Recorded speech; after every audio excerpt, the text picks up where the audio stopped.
So you didn't start out to be a game designer? Game design is pretty much a secondary discipline. It's something you become after you've been part of the process for a while.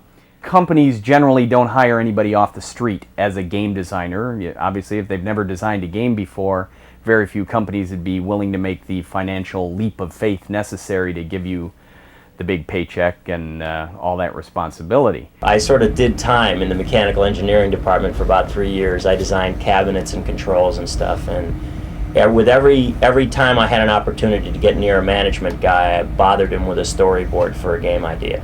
They will, however, give you a chance to become a programmer, an artist, an animator, a technician, a secretary, a janitor, and then you've got an opportunity to prove yourself, as it were, and become a game designer. Once you know the process, once you're in the door, it's not that far to go to actually become a game designer. We kept bugging them, and they gave us a shot at it.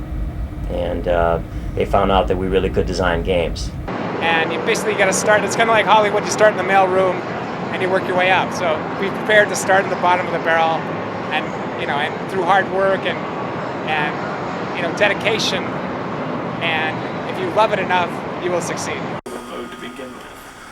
Now if you're asking yourself, where's the game designer? The answer is he's already here. All of the members of a development team will usually be involved with game design to some extent. But for all practical purposes, a game's designer is simply the team member with the clearest vision of the final product.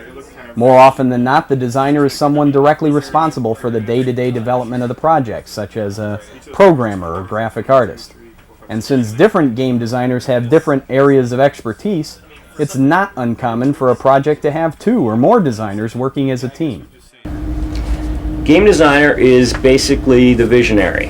He's the guy that, when the days get really long and everybody's really upset and you're working around the clock and everything's going wrong, he's the guy that has to have the vision to lead this team. He leads the team. He's the equivalent of probably a director for a movie. He's the guy that says, I think this is the way we ought to do this. I think this is the way it ought to look. I think this is the feel that you want.